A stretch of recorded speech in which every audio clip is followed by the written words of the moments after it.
कांग्रेस के नेता भी गंगनानी पहुंचे हैं क्योंकि जिस तरीके से बेली ब्रिज वॉश आउट हुआ है उसको लेकर के जो आसपास के लोग हैं उनकी जो कनेक्टिविटी है वो पूरी तरह से खत्म हो चुकी है। और यही वजह है कि जो नेता हैं वो भी यहां पर पहुंच रहे हैं, लोगों से बात कर रहे हैं, उन्हें भरोसा दिला रहे हैं कि जल्द से जल्द जो पुल है वो तैयार किया जाएगा। आप देख सकते हैं हमारे साथ उत्तराखंड कांग्रेस के जो प्रदेश अध्यक्ष हैं करण मेहरा जी वो भी मौजूद हैं। टिहरी से कांग्रेस के जो विधायक हैं विक्रम जी वो भी मौजूद हैं और उनके साथ जो स्थानीय लोग हैं वो भी मौजूद हैं। हम इनसे बात करेंगे कि आखिरकार क्या वजह है कि जो पहाड़ी क्षेत्र हैं वहां पर जो आपदा है, जो प्राकृतिक आपदा है, वो अब बढ़नी शुरू हो गई है। पहले अदा कदा एक आधी घटनाएं सुनने को मिलती थी, लेकिन अब आए दिन सुनने को मिलता है कि कहीं लैंडस्लाइड हो गया, कहीं पर बादल फट गया, कहीं पर नदी में पानी का उफान इतना आ गया कि कई गांव बह गए।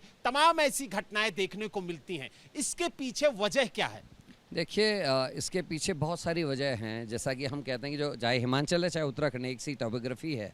यहाँ जो भी बसासत है, जो डेवलपमेंट है, उसके लिए जो भूगर्भीय वैज्ञानिक है उनकी और एक साइंटिस्ट और इंजीनियर्स की एक कमेटी होनी चाहिए, टीम बननी चाहिए जो डिसाइड करेगी कितनी वेट बेयरिंग कैपेसिटी है, कितनी हलचल होनी चाहिए, कितना कंपन होना चाहिए। उस हिसाब से गाड़ियों की जो भार है इत्यादि उसका एक मापन होना चाहिए। बसासत के लिए नियम बनने चाहिए, तो वो अभी नहीं है।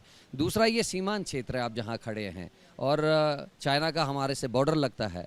लेकिन आपने देखा होगा जब आप यहाँ तक पहुँचे हैं गंगनानी तक, तो 2 बैली ब्रिज आपको मिले हैं। एक में कैप्टन शहीद हुए थे, उनका एक स्टैचू भी वहाँ है, और दूसरा जो दूसरे वैकल्पिक गंगा जो है उसमें बैली ब्रिज 2013 में कांग्रेस की सरकार ने आपदा के बाद बनाए थे, वो अभी भी बैली ब्रिज है। जबकि बैली ब्रिज जो है वो टेम्परेरी व्यवस्था है, लेकिन सरकार इन 12 सालों में वहाँ पक्के ब्रिज नहीं बना पाई है। तो इससे समझना चाहिए कि हम कितने गंभीर अपने क्षेत्र के लिए हैं। दूसरा, एक सामने आपको मैं रोड दिखाता हूँ, ये पहले आगे तक इससे एक वैकल्पिक मार्ग था, इसका नाम है गंगेली रोड जो है, भंगेली रोड।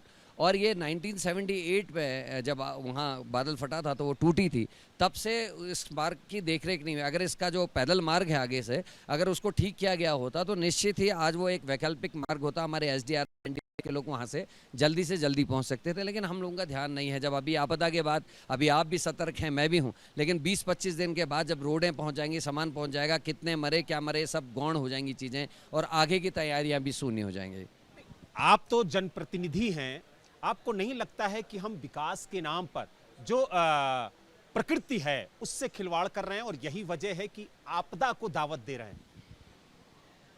एक कारण ये भी हो सकता है, लेकिन उत्तराखंड का जो पर्वतीय क्षेत्र है इसमें अब आपदा, बाढ़ आना, बादल फटना, ग्लेशियर टूटना, मौसम परिवर्तन, जो क्लाइमेटिक कंडीशन है उसमें जो परिवर्तन हो रहे हैं, ये सब चीज़ें इसके लिए इनकी वजह से ये सब हो रहा है।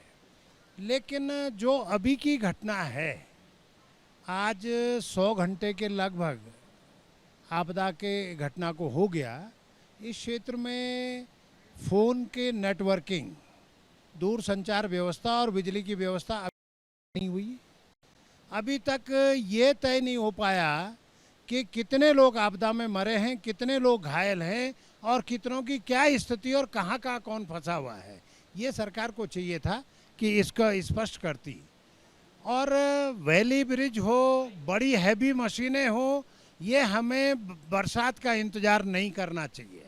देखिए, आपने बरसात की बात कही तो अभी भी बारिश हो रही है और आप देख सकते हैं कि इसीलिए हम 3 सेट के नीचे खड़े होकर के आपसे बात कर रहे हैं, क्योंकि बाहर बारिश हो रही है और हम देख सकते हैं कि किस तरीके से जो यहाँ पर बारिश है, जो माहौल है, वो भी हम दिखाने की कोशिश कर रहे हैं कि पहाड़ी इलाका है, लगातार रुक रुक के यहाँ पर बारिश हो रही है और जो मौसम है वो बेहद खराब है। और यही वजह है कि मौसम विभाग ने भी पूर्वानुमान जारी करते हुए कई इलाकों में हाई अलर्ट जारी किया है कि वहां पर भारी बारिश की संभावना जताई गई है। तो जिस तरीके से आप कह रहे हैं कि जो वैकल्पिक मार्ग थे उनको ठीक नहीं किया गया, क्या इन मुद्दों को आप लोगों ने विधानसभा में उठाया बतौर विपक्ष के नाते? हम लगातार इस विषय पर चिंता व्यक्त कर चुके हैं, सरकार को कह चुके हैं कि मैं बरसात के समय आते ही हमें चेतन नहीं होना चाहिए, बल्कि पूर्व में भी जैसे हमारी परिस्थिति और स्थिति है, यहाँ लगातार बाढ़ भूस्खलन होता रहता है। हमें चिनूक का इंतजार नहीं करना चाहिए, चाहे आपका भटवाड़ी हो, चाहे आपका धराली हो, चाहे आपका हरसिल हो, चाहे गंगोत्री हो, इनमें हैवी मशीनें हमें पहले से रख देनी चाहिए। और ये जो वैली ब्रिज है ये पहले से रख देने चाहिए कि जिससे तत्काल हम आवाजाही बहाल कर सकें और जनता को जो कठिनाई में, जो परेशानी में, जो आपदा में फंसे, जो आपदा में मृतक है, उनके परिवारों को रिलीफ दे सकें।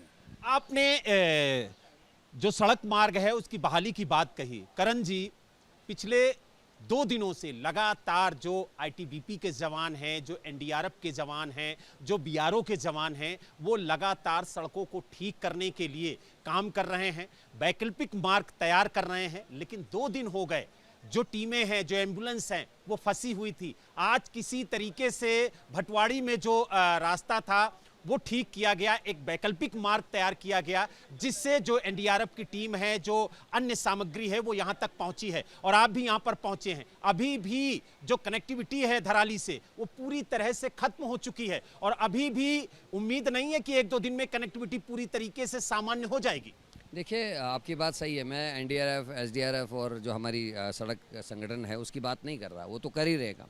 लेकिन 45 घंटे के बाद आज पहली पोकलैंड पहुंची, ये भी एक क्वेश्चनेबल प्रश्न है। जो विक्रम भाई ने कहा वो सही है। जब इससे पहले आपको याद होगा 2013 के आसपास जब ये घटना घटी थी, उस समय हमारे हर 15 किलोमीटर में एक जेसीबी खड़ी करी गई थी। उस तात्कालिक जो सरकार थी उसने जो सड़क हमारा ये है बॉर्डर सुरक्षा सड़क संगठन जो है उससे अपने हाथ में यात्रा मार्ग को लिया था और हर 15 किलोमीटर में एक जेसीबी खड़ी करी थी, इसीलिए कि हम कर सके। आज बात ये नहीं कि किसने क्या किया क्या नहीं, हम ये कह रहे हैं कि ये एग्जाम्पल बनना चाहिए और आगे के लिए हमने क्या करना है। जब भी बरसात का मौसम है, जैसा आपने कहा, एक्स्ट्रा वैली ब्रिजेस का सामान रखा होना चाहिए। कुछ हैवी मशीन्स ऐसी जगहों में, जैसे भटवाड़ी का सबको पता है धसाव वाली जगह है, वो लगभग हर दूसरे तीसरे साल में वहाँ धसाव होता है। वहाँ एक जेसीबी या पोकलैंड ठीक बरसात से पहले आके खड़ी रहनी चाहिए और लोगों को उससे सुविधा होगी, क्योंकि ये मृत्यु के बाद लोगों के अब उनको वापस नहीं ला सकते।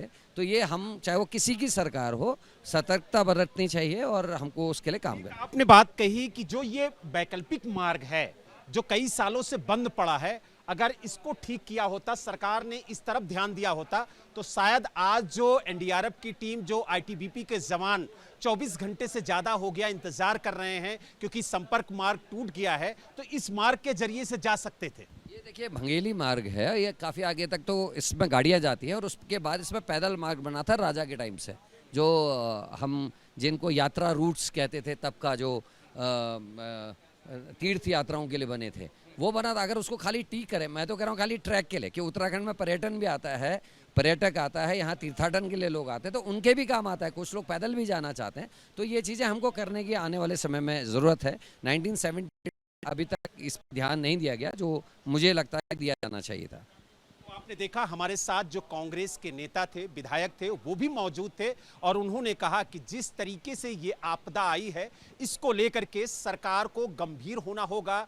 जो वैकल्पिक मार्ग पहले तैयार किए गए थे उन पर ध्यान देना होगा और वैली ब्रिज को ऐसी जगहों पर रखना होगा जहां पर संभावना हो कि यहां पर अगर कोई आपदा आती है तो सबसे पहले वैली ब्रिज को ही नुकसान होगा। तो यानी कहीं ना कहीं जो विपक्ष है वो सरकार की कार्यशैली पर सवाल भी खड़े कर रहा है।